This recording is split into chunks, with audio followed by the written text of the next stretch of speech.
Schnall mentioned it the other day. Just said, you know what, it's one of those deals where you just got to hit. But is it becoming a frustration at this point that you guys can't drive anybody home with the bases loaded at this point 4 games in?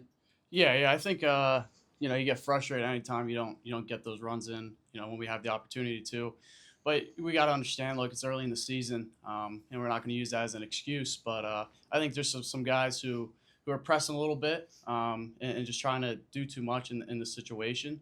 And I think the more chances we have of getting guys on, that eventually we're going to get those runs home. And me personally, I'm not particularly worried about it. I think we got a good group of guys, a lot of talent, and it'll take care of itself. Being one of the leaders on the team, just how do you get that message to the younger guys who are trying to get through those struggles, early season struggles? Yeah, look, I think the biggest thing is just sticking to the plan, right?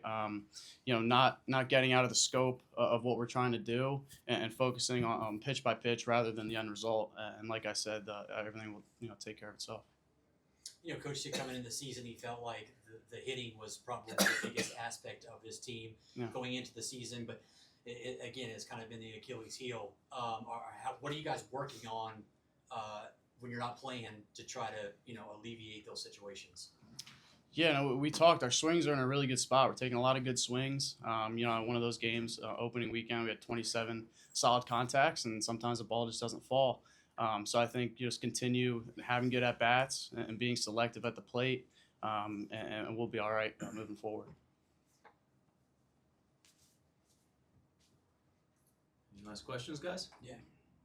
Or can you talk a little bit about the pin and what you've seen from those guys early in the season and just being able to come in and pitch really well? Because, Schnall said early on the season he thought maybe that was kind of not a liability, but, there was some concerns there. But clearly there is no concerns when it comes to that. Yeah, we have a bunch of younger guys who have had their opening debuts, didn't made their opening debuts, not experienced guys, freshmen, and they've thrown the ball really well. And then also we've had our experienced guys come in and do what they've done in the past couple of years.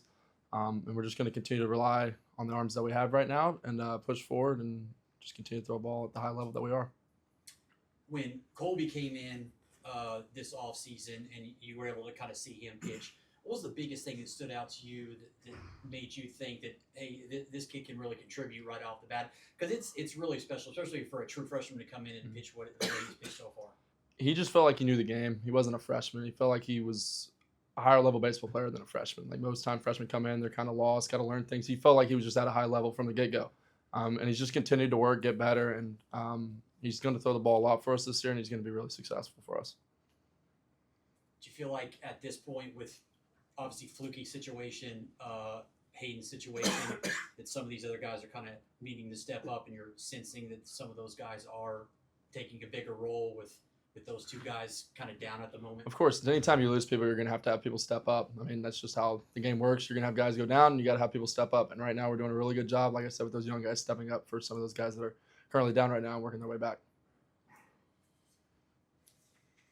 Darin, just talk about the more usage that you're getting here. I mean, you're going longer outings so far early in the season than what we saw from you last year. Just how'd you kind of work your way back up to pitching in those longer inning outings? Yeah, I mean, like you said, I've done it in the past. So it's something I've always been able to do, just to do whatever Williams needs me. I mean, if it's 1 inning, 4 innings, I don't care. I mean, I'm going to be the guy, the Swiss Army knife, as you call it, in the bullpen. Just be able to do whatever I need to help the guys. And we have a bunch of those guys. It's not just me. We have a bunch of guys that can do that. Like Colby can go an inning, or he can go 3 innings. Bosch can go, like you said, went 3 innings. DP went 3 innings. So we have a bunch of guys that are able to do different things, which is why I think makes our bullpen very valuable. What was the thing that you did during the offseason that got you to the point where you are now, where you feel more comfortable coming in and dominating whatever you need to do, like you said?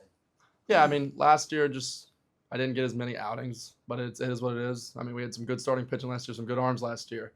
So just being able to we have guys down now, so we need to step up a little bit. I've always felt comfortable. Like I've always felt like my stuff was good enough to dominate. So just continue to just do that. Nothing's really changed over the time. Talking about the younger guys really stepping up, what is the conversations like with the upperclassmen, with the underclassmen in the bullpen, trying to just get them ready in that mindset going forward? Yeah, just tell them to be comfortable. Just act like they're facing Dean in the fall or spring. It's nothing different. Yeah, there's going to be 5,000 people out there, but just to continue to just act like it's a normal inter-squad game against your own guys. Just slow the game down, take deep breaths, and just trust your stuff over the plate. Dean, we've talked about the kind of the struggles on offense, but you've been seeing the ball really well. Just what's kind of been working for you so far throughout the first 4 games of the year? Yeah, I think the biggest thing is like I said, just sticking to the plan. Every time we go up to the plate, we know what the pitcher's going to be throwing and attacking, my go zones. And I think I've been able to do a good job of that. And just from a team aspect, like I said, I think, this weekend you're going to see a lot of guys take that next step. And stats can flip, right? You have one good weekend, your stats are back where you want them to be. So I think we get more at bats under our belts, and we'll be just fine in the offense. Dean, I know it was disappointing the loss on Tuesday. Obviously, you're not always going to run the table. What did you guys kind of learn about yourselves, maybe a little bit in that loss, and just kind of the way the Cougars have, I wouldn't say dominated you guys, but have kind of had your number over the last couple of years?